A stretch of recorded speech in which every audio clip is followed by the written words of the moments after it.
I'm back! Balakubak! What is up? Kamusta naman kayo? Puta kayo na daman-daman ang pagkatao ko. Ang init ng panahon ngayon. Grabe. Whew. At magkakulay pala yung face towel ko at saka yung salamin ko. Text lang, di ba? Pero alam niyo ba mga papi, kanina pa ako nag-iisip kung ano yung uulamin natin today. So medyo ubus na rin ako, ang tagal na natin naka-ECQ, hindi ko na maisip kung ano pa yung pwede kong lutuin. So ang ginawa ko is nag-research ako sa YouTube at naganap ako ng mga ulam na feeling ko masarap na pwede kong lutuin. So ayun na nga, so kaka-browse ko, nakakita naman ako ng isang recipe na feeling ko unang-una masarap, pangalawa, madaling gawin, and pangatlo, madaling hanapin yung mga sangkap. And yung napili nating recipe na gagawin natin today is ito. Welcome sa Panlasang Pinoy! Kamusta na kayo? Ako po si Vanjo Merano. At ngayong araw na to, ipapakita ko sa inyo kung paano magluto ng isang napakasarap at simpleng-simpleng sabaw. At ang tawag natin dito ay ang pork bola-bola na may miswa at patola. At ayun nga yung recipe na gagayahin natin for today. Gawa siya ni Idol Vanjo Merano ng Panlasang Pinoy. Idol yan, lagi nating sinusundan at pinapanood dyan dito sa YouTube. Yun nga lang, yung lulutuin natin today yung lulutuin natin today is hindi dead match doon sa recipe niya kasi may konting pagkakaiba doon sa mga ingredients na ginamit natin. Example, yung ginamit niya patola, ako gumamit ako ng patolang Tagalog. Kasi ito lang yung makita ko dahil alam niyo naman, naka-ECQ tayo ngayon. So, kung ano lang yung meron, yun lang yung ginamit ko. Pero ilalapit natin siya ng gusto para malaman natin kung talagang totoo yung sinasabi ni Idol Vanjo na masarap tong recipe na to. So yung link ng video ni Idol Vanjo nilagay ko sa baba para if you wanna check out this recipe, all you need to do is to follow the link para malaman nyo kung paano niya niluto yung miswa with bola-bola and patola! Patola ka ba? Ako patola ako. But bago nyo panoorin yung video niya, samahan nyo muna ako, lutuin natin yung recipe niya.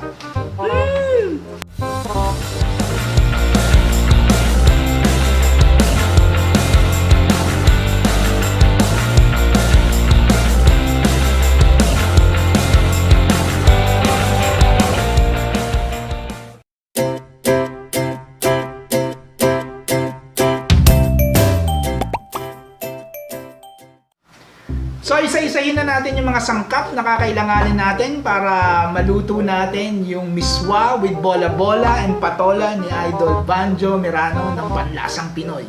So syempre kailangan natin ng patola. Siya ginamit niya nga is patola. Ako patolang Tagalog. Yan lang kasi meron. Meron rin tayong giniling. Kailangan rin natin yan. Of course egg, harina or all-purpose flour. Kailangan rin natin ng pork cubes. Siyempre, kailangan natin ng bawang, sibuyas. Siya ginamit niya, yellow na sibuyas. Sibuyas Tagalog yata ako. Ang nakita ko lang is red na sibuyas. So, ito yung gagamitin natin. Meron rin tayong dahon ng sibuyas o scallion yata yung tawag dito.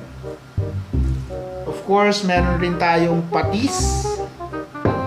Gumamit rin siya ng asin. So, gagamit rin tayo ng asin. And gumamit rin siya ng pamintang durog or black pepper. So, gagamit rin tayo niyan, syempre. So, tara! Luto na tayo. So, yung unang step na dapat daw natin gawin, sabi ni Idol Vanjo, is to prepare the meatballs. So, paghahaluin lang natin yung sibuyas. Maglalagay tayo ng paminta.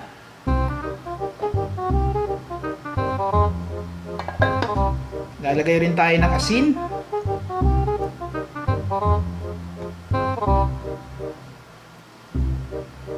So, tansya-meter lang tayo. Hindi ako nagsusukat eh. And then, haluin natin.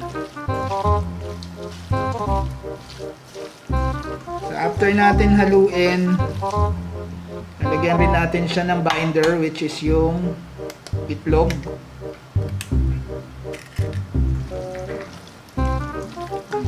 hahaluin natin yung itlog dito sa giniling natin.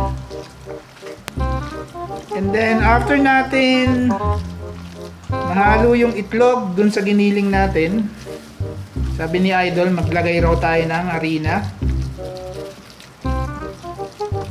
Para ito yung magsisilbing second binder natin para makabuo tayo ng meatballs. So, ang hinahabol nating texture is dapat hindi basang-basa yung giniling natin. Feeling ko kailangan pa natin magdagdag ng harina.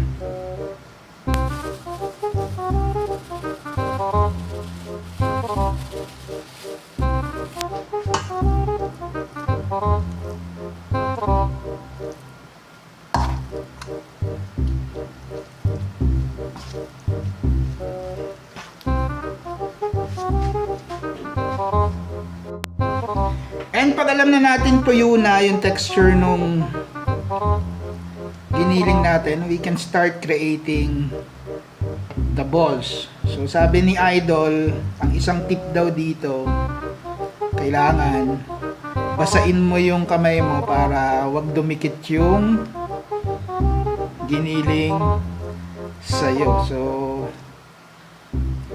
gawa lang tayo ng balls.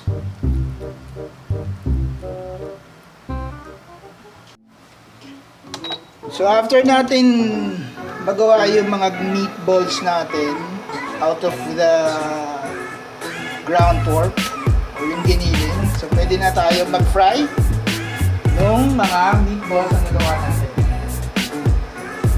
Hinitin lang natin ng yung mantika ng konti and then we'll start frying. Okay? So dun sa instruction ni Idol Banjo, bahagya lang natin ipa-fry itong mga meatballs natin kasi sasama naman natin to later on din sa soup eh. So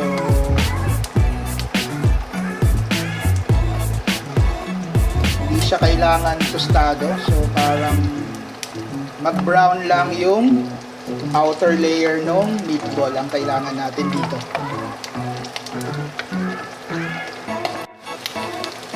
Okay, so baliktarin lang natin yung meatball natin to check kung okay yung kabilang side niya.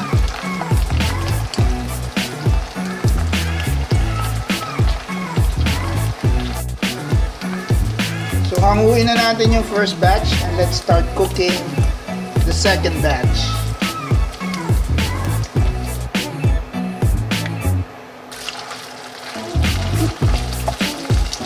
Talsik pa.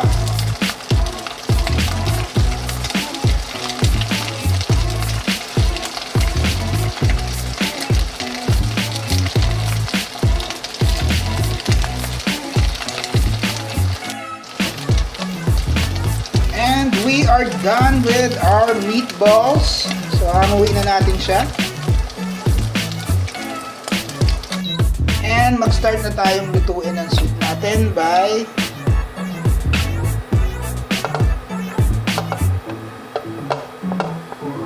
frying the garlic. And sabi ni Idol Banjo, kailangan raw medyo tostahin natin yung garlic kasi mas masarap raw sa soup pag tostado yung garlic. So susundan natin siya. And let's see what's gonna happen. And pag tostado na nga yung garlic natin, susunod na natin yung sibuyas.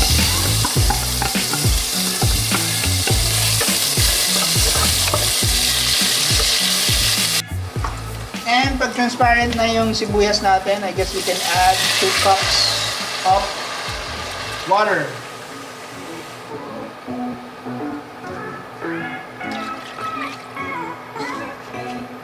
Or 2.5 siguro.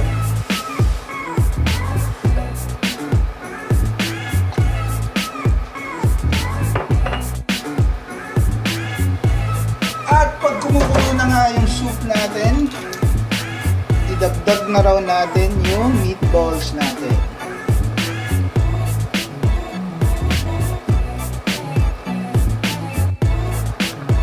Then of course, igit na natin yung pork cubes para lalo raw siyang magkaroon ng lasa. So i-dissolve lang natin yan. After natin ma-dissolve yan, susunod na natin yung miswa.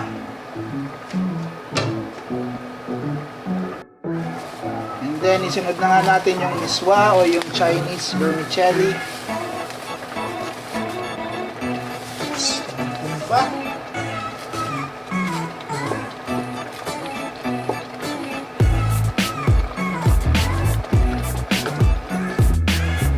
After the miswa, syempre yung patola.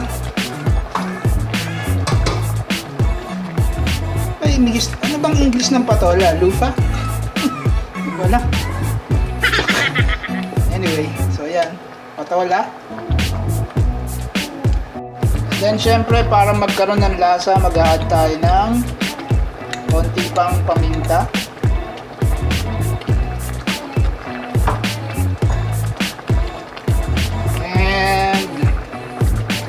Kalahating shot glass na patis, feeling ko lang, so lag na lang tayo later, sako lang.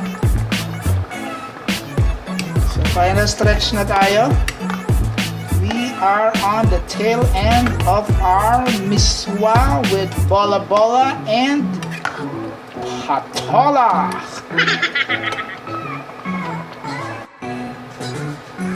And finally, of course, add na tayo ng scallion. O yung dahon ng sibuyas natin.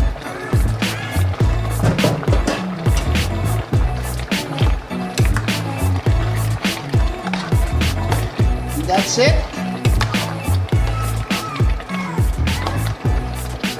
It's a dish.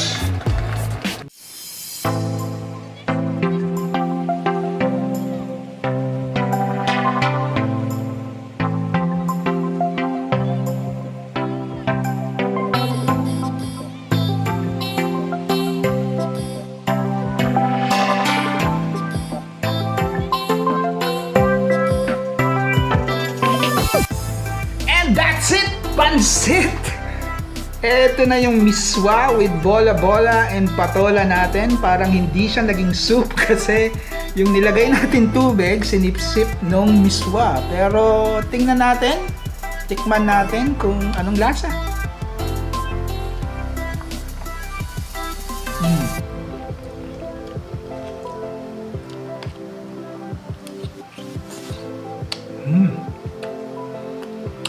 Ang inat.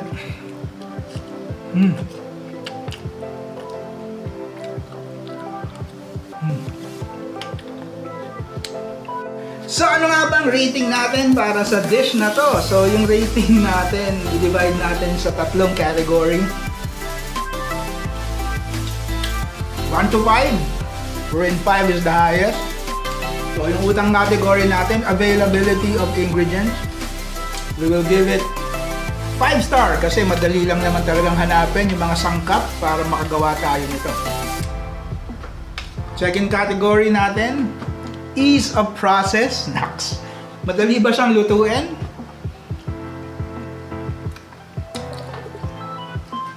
Wala. Nabubulol pa ako. Sarap kasi. 4 stars out of 5. Hindi siya komplikado lutuin, pero hindi rin sobrang dali. And finally, yung taste. Masarap ba siya talaga? Ang rating ko dito, 4 stars out of 5. Totoo yung sinasabi ni Papi Banjo na masarap siya, guys. So, masarap siya. Hindi siya yung sobrang sarap na makakalimutan mo yung pangalan mo. Pero, panalo siya. Dali pa gawin. So, again, rating is 4 out of 5 star. Buti na lang, meron tayong mga panlasang Pinoy cooking channel na pwede nating panoorin para matuto pa tayo magluto. So, salamat, Papi Banjo, sa iyong recipe. Na-enjoy ako. Sarap! So, I guess this is the end of the vlog. So, for those of you who are not subscribed in this channel yet, please subscribe. Pakihit na rin yung bell button para alam nyo kung may mga bago akong upload na video. Always remember, good food, good people, good times. Spread the love!